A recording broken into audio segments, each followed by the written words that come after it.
Welcome to the HC Commodities Podcast, a podcast dedicated to the commodities sector and the people within it. I'm your host, Paul Chapman. This podcast is produced by HC Group, a global search firm dedicated to the commodities sector. Today we return to the subject of renewable natural gas, which could be as much as 15% of global natural gas supply by 2050, offering significant advantages both in its carbon intensity as well as driving a powerful circularity, capturing waste methane that would otherwise go into the atmosphere, driving biodiversity, and providing significant optionality in trading. What is RNG? Where does it sit today in terms of global policy support and participants? And what does its future hold? Our guests are Warren Feather and Ben Kruger. Warren was a managing director at Cargill and led their global oilseeds processing business and then led their renewable solutions strategy before joining Raceline as a board advisor, while Ben Kruger has joined Raceline and Associates as the SVP over renewables after a 25-year career at Cargill, where he latterly was director of renewable natural gas and specialty oilseeds. Raceline itself is a global technology and engineering company that, through its Raceline Alternative Energy Group, is now developing projects around the world in renewable natural gas, offering turnkey solutions to agricultural customers, including finance and all technical aspects of project development. As always, you can really support the show by leaving a positive review on the platform you're listening on, and I hope you enjoyed the episode. Ben, Warren, welcome to the show. Thank you. Thank you. So we're talking renewable natural gas and indeed its place and role today, particularly in agriculture, but also in the future.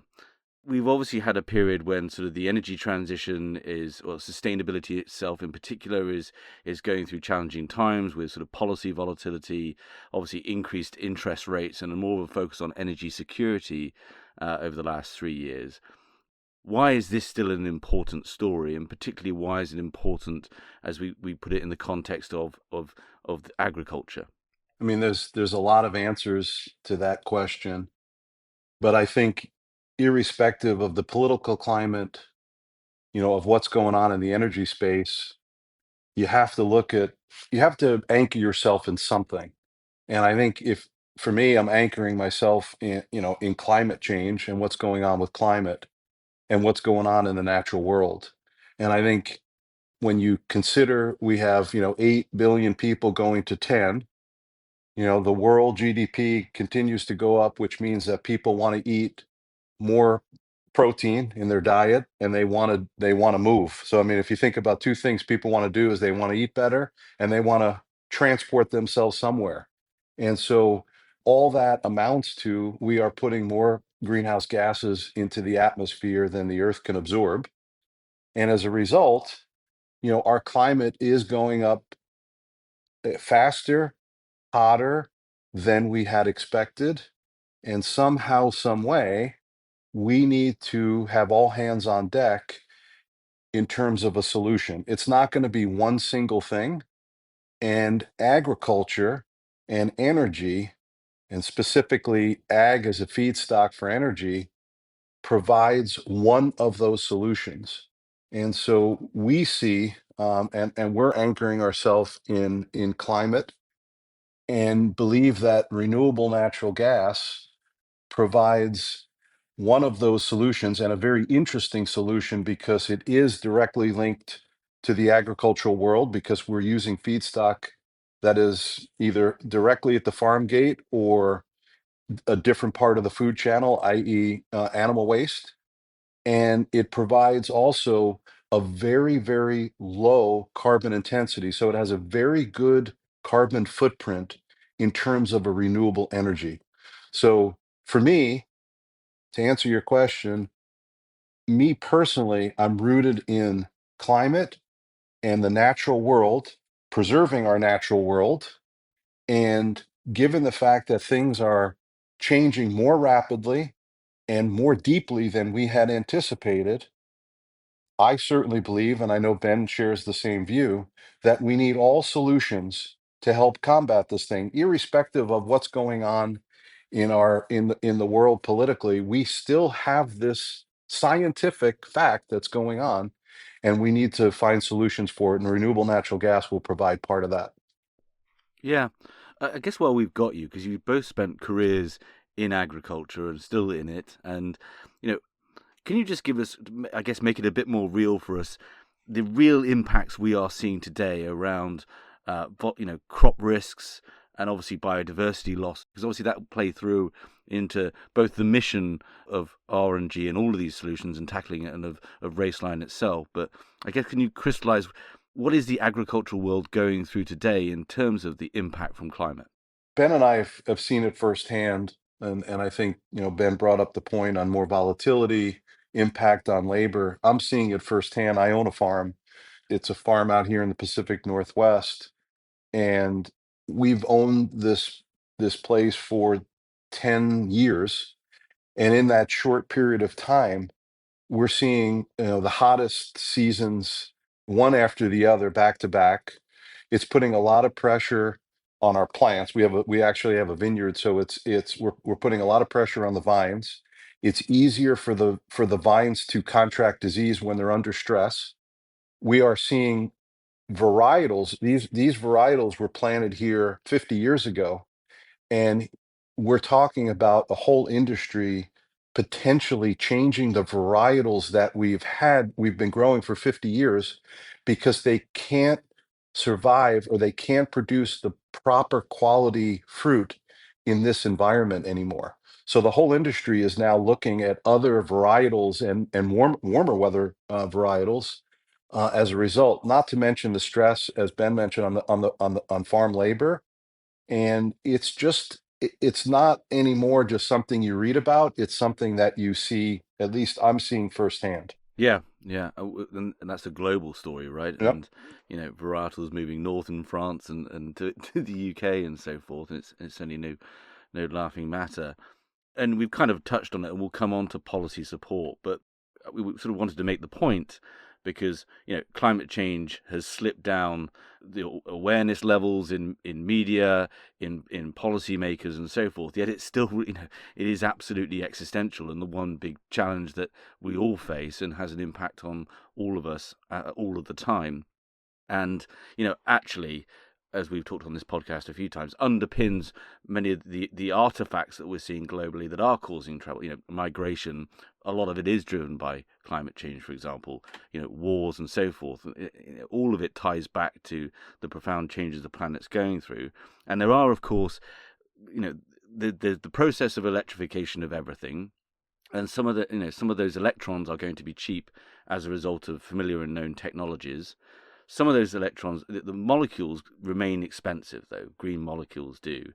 But we're going to need those to abate those hard to abate sectors, whether that's in energy generation, but particularly in transport, petrochemicals, and so forth. And that's really where some of the RNG story comes in as this free resource. But let's nail down.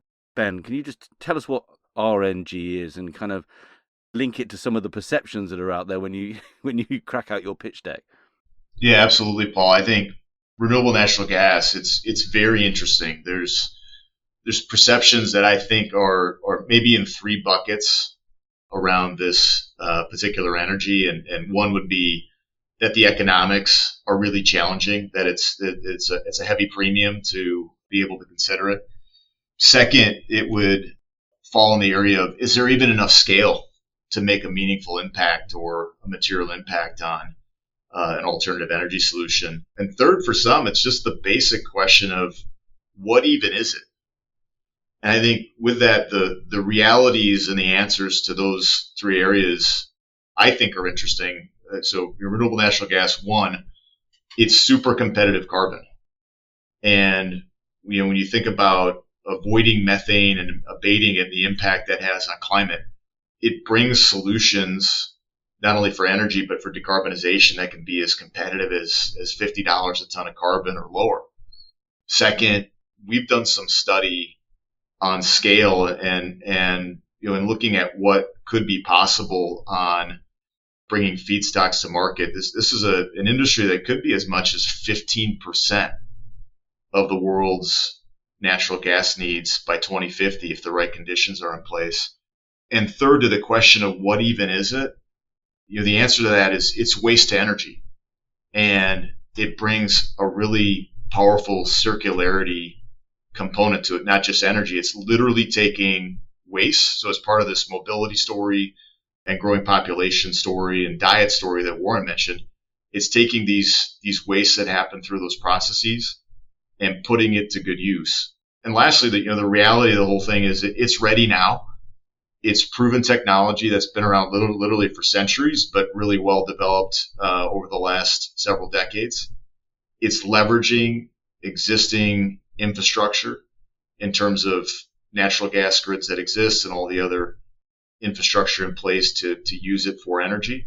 And are there things to solve? Yeah, absolutely. But there's a lot of synergy for renewable natural gas to be a viable solution for not only energy, but for sustainability. Warren, it can come from a few sources. Let's just nail it down. Just where can our renewable natural gas come from, and how prevalent? Taking that story of 15% of global natural gas by 2050, is this something that could also exist outside of highly industrialized processes and farms and so forth? Could this be a global story as well? Can you tackle those two things for us? I'll give you three different feedstocks, and Ben can chime in here. But the first being, and where Raceline started, is with animal waste. So we literally are capping hog lagoons and using the methane that's coming off the hog waste and blowing it right over to our gas processing plant, and then the gas goes out. So animal waste, whether it's dairy or hog or chicken litter, we're utilizing and want to utilize animal waste to produce natural gas. So there's one feedstock. Again, as Ben mentioned, it's waste to energy, literally waste to energy. The second would be, just looking at the whole food waste. There's a tremendous amount of food waste in our system, and we could utilize a lot of that food waste to put in our biofermenters and make energy. And then the third would be a bucket we call novel feedstocks. And novel feedstocks are feedstocks that we're developing, that are new, that will take some time to develop. But a novel feedstock for us, where Raceline is going, is at the farm gate, and actually trying to develop other crops, and we call, what we're pushing for is prairie strips, prairie grasses. So trying to encourage farmers to return some of their row crop farms into more of a natural state, where we could harvest some of those prairie grasses or cover crops to produce renewable natural gas. So, it's animal waste, and that's a broad category because different types of animals. Second would be food waste. Again, lots of different types of food waste in the system. And third would be more the developing market for feedstocks, which is what we call novel feedstocks. And that would be stuff that we could grow at the farm gate that's not being grown currently, where we can harvest and pay for that outcome and then utilize that to make energy. And the interesting thing about the novel feedstock piece, and I think we'll talk about this a little bit more, is there's a lot of other environmental benefits and outcomes around the novel feedstock piece where we see a lot of potential. And that would be things like improving watersheds at the farm, bringing back pollinators, wildlife, improving soil health. There's a lot of really interesting synergies with the novel feedstock approach to not only provide feedstock to produce energy, but also to provide additional revenue for the farmer, and also improve the environmental outcome up at the farm, including carbon sequestration. And Ben is a lot more involved and has a lot more experience on the novel feedstock than I do. But to me, it's an area of untapped potential, and really holds what we believe is a key to the future of feedstock procurement. Okay, right. Well, let's move to you, Ben. We're going to talk about policy support around RNG because obviously that's critical. I guess firstly, can you give us some sense of, carrying on from what Warren was saying, so the customer demands, particularly from the ag sector, I guess, and kind of where the potential revenue drivers are in that, and then kind of give us a sense of, I guess, is this, I mean, it sounds like it would be economically viable without any policy support, right? Capturing this waste gas and putting it into pipelines sounds like it's money for old rope, but is it? So can you just talk us about what the revenue drivers are in this mix, and then secondly, let's move on to policy support. I think in renewable natural gas in our industry, one thing that's often missed is that there's actually up to 4 different customers in the business that we're creating solutions for and bringing revenue into the model. And it's not just the gas, which is certainly a very material piece, but because it's waste to energy, our industry is providing a meaningful service for finding a home for waste and valorizing it. So there's a revenue driven for that service for waste management that comes into the picture. Of course, obviously there's a revenue off of the gas itself, which is fairly obvious as we place it into the grid, and there's a premium for that for the environmental impacts that it creates. That's market driven. But the other 2 drivers, or kind of really big product channels for the business, I would call them ones that are quickly emerging as the industry matures, would be there's a meaningful amount of carbon dioxide, which actually biogenic carbon dioxide, which can be liquefied and then valorized and used in food, beverage, and technical applications as a processing agent or preservative. So that's very important as the world's actually, interestingly enough, looking for more CO2 solutions for those uses. And then the last piece is one that as well that we're really excited about long term, and even sooner is around nutrients and fertilizers. And there's a way then to take these wastes and optimize the nutrients, concentrate the nutrients to provide fertilizer solutions. Again, when we think about the revenue stack in this industry, it comes from those 4 spaces. But when we look at some of the disaggregation of customers in that mix, in the RNG space, the renewable natural gas space typically has been more of a compliance-based type customer in oil and gas.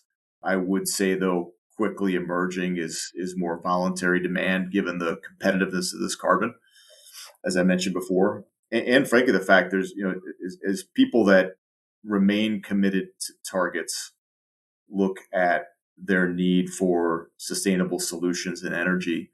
It's quite interesting. A lot of the easy things have been done if you're trying to achieve a target for 5-year milestones for this year, meaning you've probably found some paths to efficiency and energy use. Wind and solar obviously have been a big piece of it, but I think what's really interesting in the voluntary channels as we talk to customers, there's still this really big bar on their overall impact chart to reach a 2030 milestone that says to be determined technology of the future.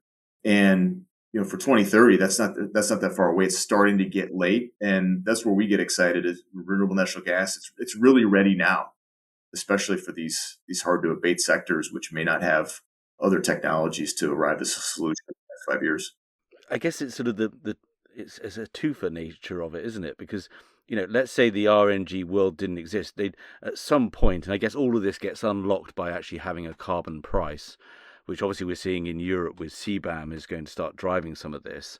But you'd still have to do something with that waste, right? And methane is significantly more impactful from a greenhouse gas perspective than CO2. So, this is at some point in the next few years, these organizations are going to have to sequester that methane that they're producing anyway, right? And then that's before you even lock in the benefits of actually then converting it to RNG, the CO2 that can be valorized, as you mentioned, but also that the nutrients piece as well. I mean, there's a lot there. With that in mind, Warren, maybe you can just talk to where are we at in policy support, and maybe we can talk sort of EU and where where the rest of the world is leading on this, and then we can lean into kind of where we are in the US and the new administration. Ben probably can enlighten us more on policy. I'll give you my opinion, and we've had some really interesting conversations about policy and policy changes here in the last couple months, but it feels like in general that we're moving from the big C, which is climate, to the big R, which is rural, to the big E, which is energy security. So it feels like there's a shift, a clear shift happening, and it's not just in North America. It seems like this is happening globally, where the politics are moving to the right. Climate, while still very much a growing existential threat, it's probably getting less popular to talk about things that are driven by climate. And for renewable natural gas, our language is shifting somewhat to talk about the benefits to the rural economy. So, you're providing or adding value to our rural economies. We're removing waste, agricultural waste products in the system, and we're valorizing those waste products, adding value while also tackling a problem of which is a growing problem for animal waste, which is land application or tipping fees. So it's a real issue, certainly in North America, and I'm sure globally is a challenge, as well as taking all this animal waste and putting it on land is becoming more and more difficult to do, or more and more expensive. So you're literally helping out our rural economies by solving that problem and valorizing it. And then the last thing is, it seems like the conversation, certainly in North America, is shifting towards energy security. That was made pretty clear early with the new administration. And, as Ben mentioned before, although the renewable natural gas space is still pretty nascent and growing and developing, eventually we believe that it's going to become material in terms of market share and scale, size, and impact.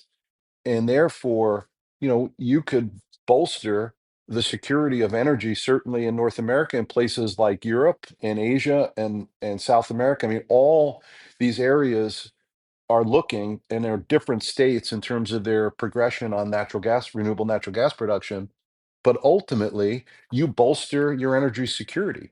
So there's so many benefits when you look at, from the farm gate, providing value to rural economies, to eliminating waste, valorizing that waste, and then driving all the way down to energy security, which seems to be, at least here in North America, the popular moniker today. So I think it fits still, irrespective of where we're at. And I've even heard comments lately, although it comes across potentially as being very negative on renewables in some ways. In other ways, the administration here in the US is saying, well, we want to bolster our energy security. We will do whatever makes sense. And as Ben talked about before, renewable natural gas, from a competitive carbon standpoint, can make sense. So I think the language is changing. We say from capital C to capital R to capital E around energy security, but it's still going to be needed, because we still have this overarching threat in climate, and it does make sense to do what we're trying to do, which is take waste and convert it into energy. No, I think that's right, Warren. I think if politics drives policy, policy drives regulation. I'm not sure if we're going to see as big a change in regulation as some may think. And so let me work up to that. But the first at the table, really in the last 20 years, is for sure the last 5. North America, and it's a global market, right? So it's important to keep that in perspective. So globally, North America and Europe have really been leading the charge in this space and supporting it. But you've got some other things that are emerging quickly in the rest of the world. Brazil, within the last year, for the first time, has put in place some targets around biogas and renewable natural gas that could get that market to something as high as 10% by 2035 with certain assumptions. You also have this feature in the shipping sector and maritime, where driven first out of Europe through their Fuel EU maritime policy and regulation, which is starting now. It's starting to kick in, and you're seeing a whole launch of flex fueled ships and pooling and use of either efficiency or alternative energy for EU. We expect that there'll be additional things that follow that up globally, driven from the International Maritime Organization. And there's certain pieces that have to be worked out here in the next year, but there's some things that really could start to shape that sector in a very material way over the next 5, where many solutions will be needed, but renewable natural gas in a liquefied form as bunker fuel really could be one of those solutions that's uniquely positioned to help a hard to decarbonize sector. I would say, though, back to the elephant in the room, probably for the world, certainly here in the United States, our new administration is certainly, there's strong headlines about energy and the future, where we're going to go for policy and regulation. But I think, you get that. I mentioned maybe not as much change in regulation as we think. When you peel back the layers, there is incredible bipartisan support for renewable energies. You say, well, why? Well, it really ties back into politics driving all this. And in rural economies, there is a need that is really strong for rural economic development.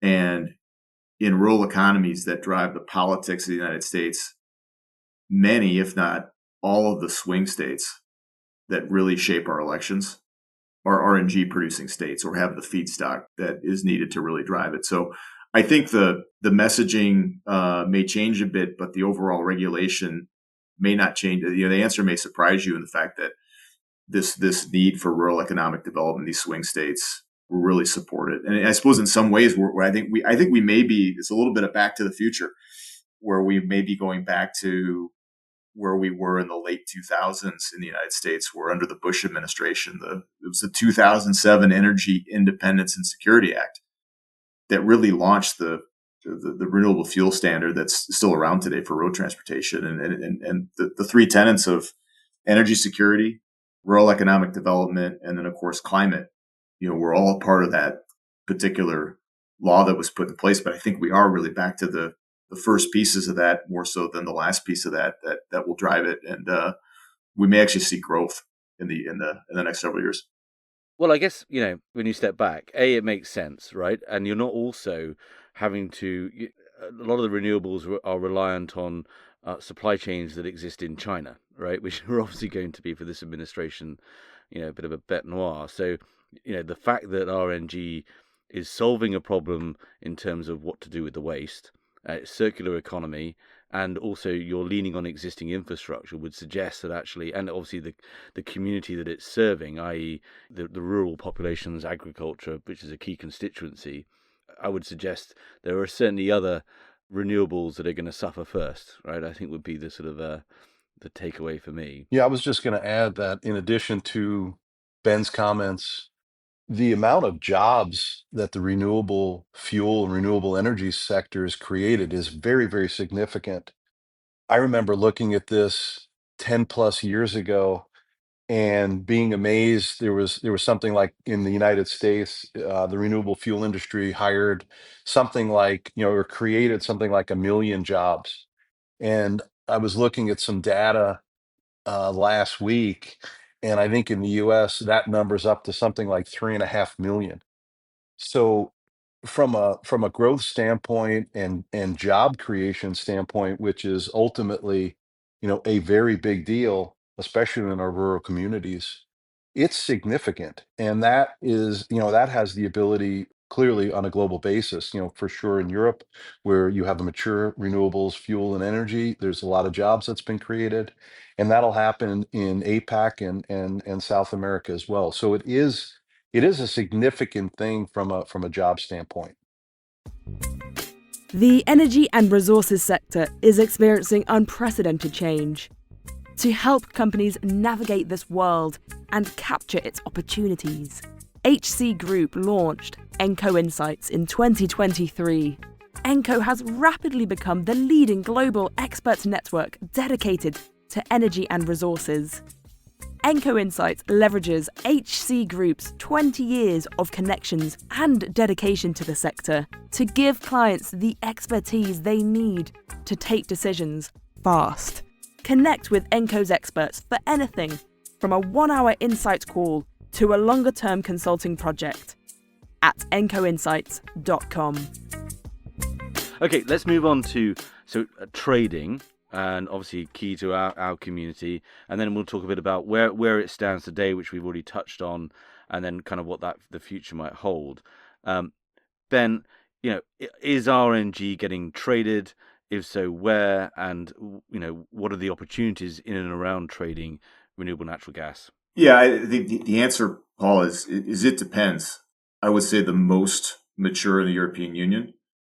I would describe it as emerging in North America, and I would describe it as a little bit more nascent elsewhere. But the trend is for development. We see much more of a movement towards trading desks and programs getting set up with the oil and gas sector, independent trade shops.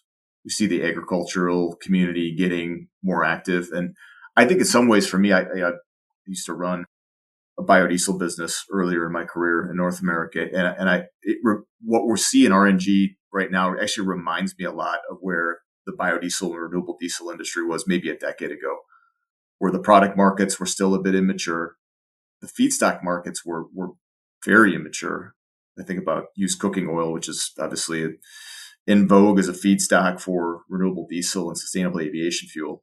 Not a lot of people even knew what that was, or if you had a desk, maybe it was off to the side and it wasn't really connected to your core business. But those are now very liquid markets that have volatility, but also now liquidity and scale to go with it that are really driving it and have cross-country trade flows happening. And I think RNG could really be analogous to that in the next 10 years, if not the next 5, that we'll see those things start to mature and develop as the volume grows.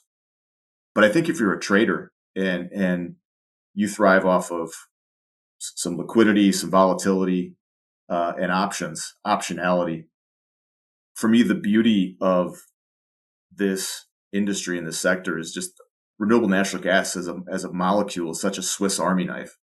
And I mean, you could argue there's 8 different distinct demand verticals that you can arbitrage around, whether it's road transportation or marine fuel or biochemicals or thermal use, and on and on and on. And so when you think about values in each of these sectors and individual supply and demand balance tables, it's going to create arbitrage opportunities, which are really distinct and I think attractive if you're building out a trading program.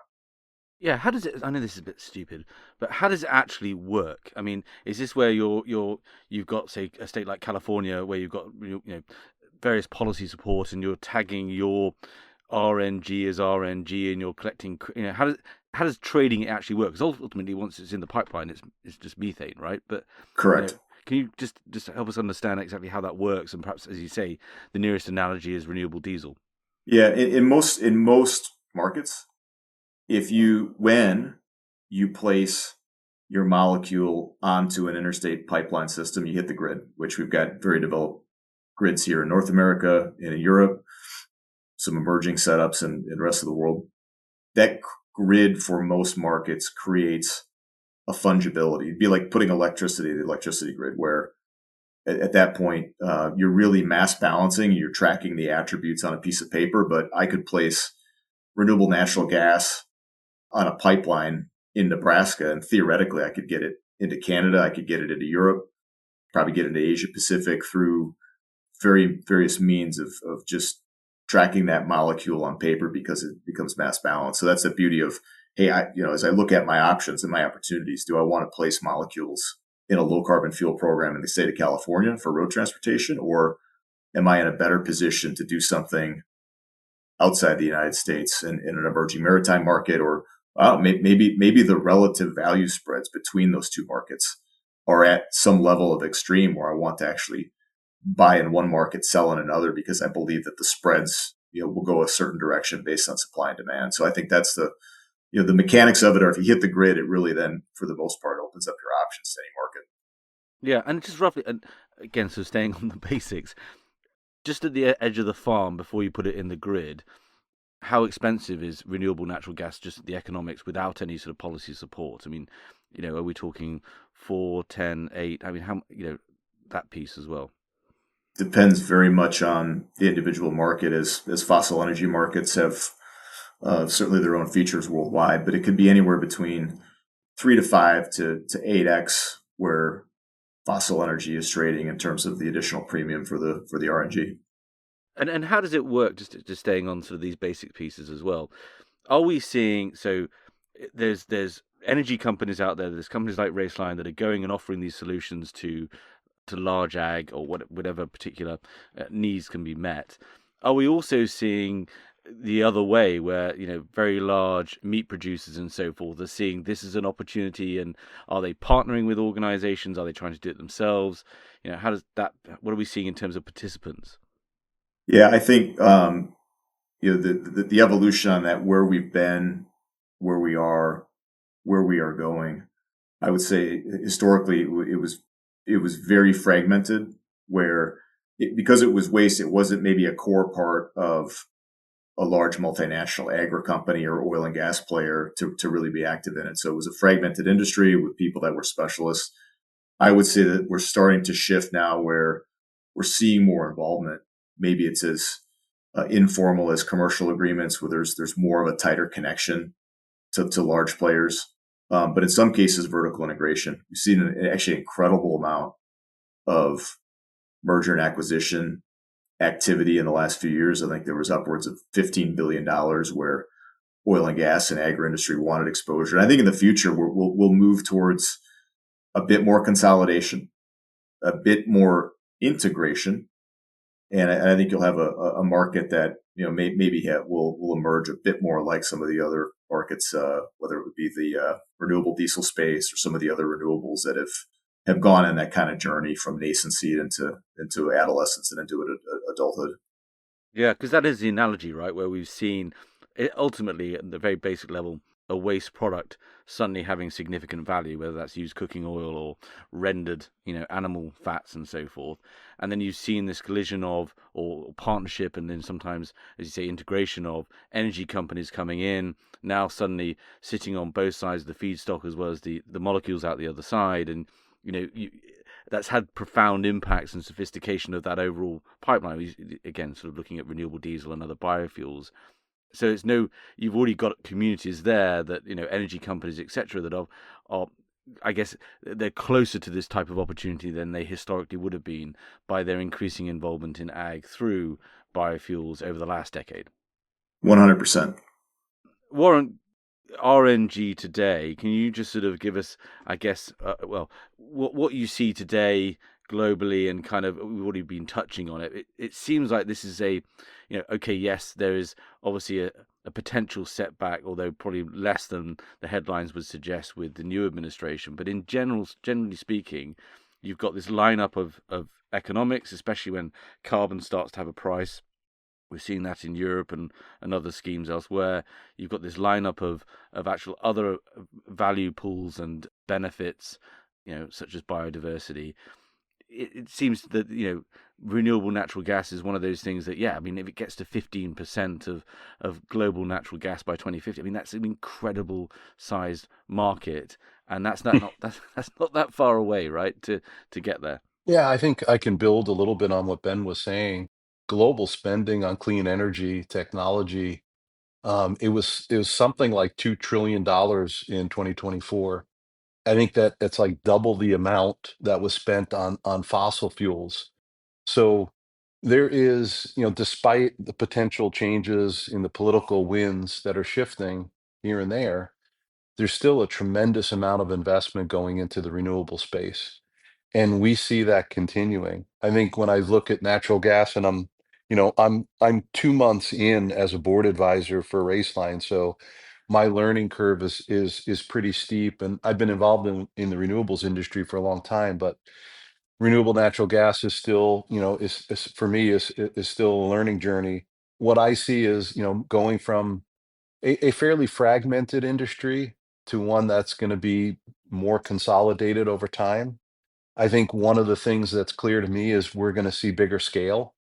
So there are a lot of smaller facilities that are operating today, and I think there'll be scale opportunities as we go forward, which will create, further competitiveness on the renewable natural gas on the cost side.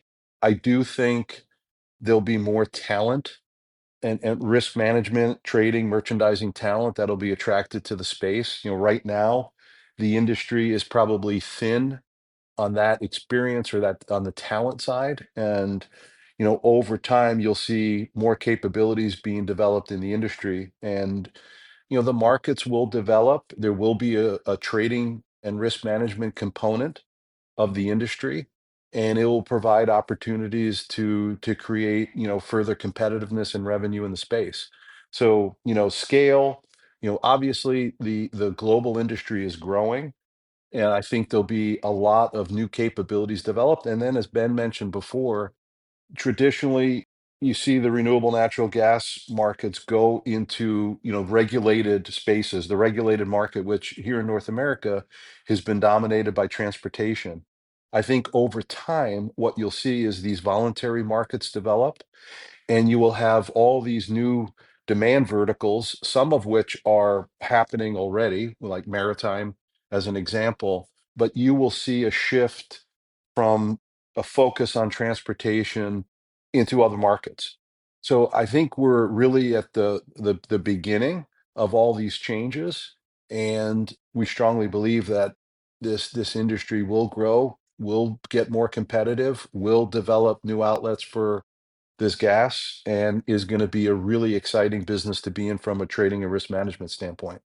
And Ben, I mean, maybe you can re-emphasize the point. I guess the point that underlines all that Warren just said there as well is the bang for the buck you get on terms of carbon intensity of renewable natural gas. And yes, at the moment it's a sort of a web of some compliance markets and a lot of voluntary in North America. Europe is definitely going fully compliance. I mean, that represents significant value, for the planet, but also economically versus other abatement programs and so forth. That's right, Paul. I think that certainly we've talked a bit that meaningful scale can be there, but it's really as much a value story as it is volume story in terms of the carbon intensities of renewable natural gas because of that waste component, and we're avoiding impacts can be very, very negative in some cases.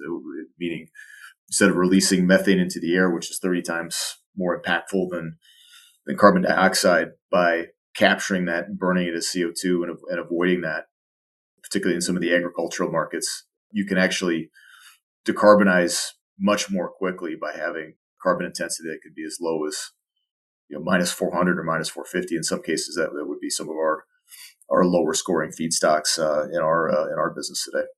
You're taking that analogy of sort of what we've seen with biofuels and particularly obviously renewable diesel. Suddenly the easy stuff was done. Looking at our notes here, right? I mean, it plays out, right? The sort of the obvious sources of used cooking oil. I mean, suddenly the feedstocks became super competitive, and I guess that's the point where if you're looking over the next 10 years, you've got significant investment coming in. That there's consolidation. There's large strategics coming in. There's also infrastructure funds and firms seeing all this potential value and the scale there. Hopefully that then will drive the need for new feedstocks, which comes back to your original point, Warren, about okay, well then suddenly we can start doing clever things around cover crops and different uses in agriculture that will also drive biodiversity, right? So there's kind of a virtuous feedback loop there as there's the more greater demand for feedstocks. I think that's right, Paul. I think really long term, the demand for gas would exceed the current available supply of feedstocks, which has been very similar to some of these other markets that in renewables. And you said it, the easy stuff's been done. Landfill gas players have kind of built that out of some of the immediate agricultural wastes and ag manures. That's well on its way. So you really will need to develop other feedstocks. But the great news is that there's a ton of potential in this biomass space that we've talked about with cover crops and prairie and even crop residues like corn stover. And the beauty of that, again, is not only is there incredible scale that you can have, but it's not a food versus fuel dilemma because it is taking waste or it's taking grasses that can be grown on marginal lands that aren't cropped. And then you're supplying this feedstock, but then you're creating incredible other outcomes for the soil, for the land, for ecology, and that's that's what we're really excited about here at Raceline. We're involved in it and on our way to developing it. But again, if you're all the way back to kind of for our audience, if you're a trader, I think as well that gets to be really exciting because there's now a whole other side to RNG, which there can be positioning opportunities not only on the gas but on the feedstocks. Well, let's stay with you, Ben, and then Warren, can you chime in as well? But I guess let's tie it all up with Raceline and kind of what you guys are doing and how it fits in the narrative we've just described about this sector. Sure. Yeah. Raceline. I'll just give the heritage real quick. We're a 35-year-old company. We're literally celebrating that anniversary here this year. We're founded by a wonderful gentleman and visionary leader named Rudy Raceline, who's still around our business as the executive chairman.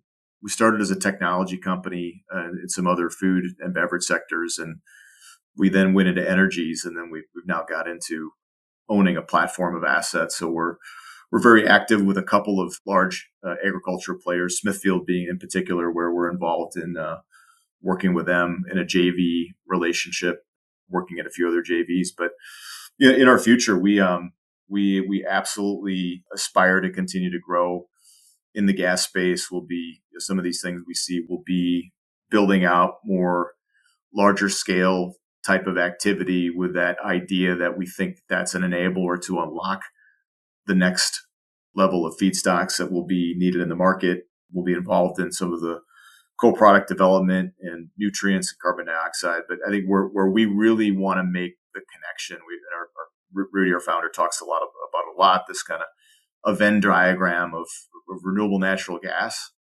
as an industry that has margin today, that has the ability to create market signals around emerging feedstocks like biomass, prairies, cover crops, other things of that nature that unlock a whole other series of environmental outcomes, and have another circle in the Venn that ties to ecology that helps as we grow and regrow prairies that frankly, 100 years ago, there was 150 million acres of prairies in North America. We're down to next to nothing. So it's bringing back some of these habitats that are critical for ecology to thrive, not only wildlife, but pollinators, things that are critical for food and for agriculture. So it's a very virtuous cycle. We think the connections are really there. And I think as a company, we want to really be part of that whole story, and not just in North America. We're global. We're offices around the world and have been active in a lot of different countries. And we hope to take this emerging activity in North America to the rest of the world soon. Yeah, and Warren's sufficient enough to draw you out of a very short retirement. Yeah, I as I kind of get older, and in my life, I'm what's become really critically important. Not that it wasn't before, but much more obvious now, especially that I'm managing my own small farm, is just the natural environment and all the pressures that the world is under. I mean, climate change is a planetary event, is a planetary thing, and I really appreciate what Raceline is trying to do. This whole waste to energy cycle just rings true to me. And then going back to the farm gate around these novel feedstocks, I really believe strongly in that approach. So, when I think about just the history of agriculture and, renewable fuels and where we're going down the road potentially, I think Raceline is uniquely positioned. Not only are we in the space currently and have been, but we also have these unique capabilities around, we are able to build these facilities. So we build these facilities, we know how to operate them effectively, and that's not an easy thing. So it's not, it may sound easy to turn waste into gas, but it's actually not. As I've been learning, you need to have a pretty good understanding of how to feed these biodigesters. They need to have the right diet, and I think Raceline has demonstrated they've been able to do that. And just down the road, to see the growth potential, not only in the space, but how Raceline is uniquely positioned to benefit from that, it gets me excited. So I love the fact that we're trying to provide solutions in the renewable space, and I certainly believe in the agricultural piece and how it's tied back to the farm. So a lot of it resonates strongly with me around my belief on the environmental side, on the renewable fuel space where I have a lot of experience, and then all the way down the road into the risk management side. I think there's a strong connection throughout the supply chain.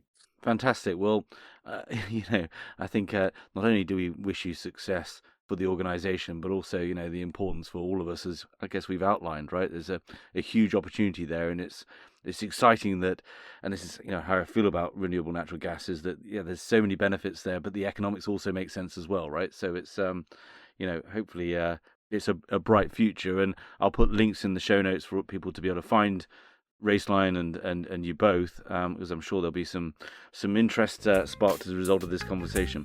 That sounds great. Thank you, Paul. Thanks, Paul. Thank you for listening.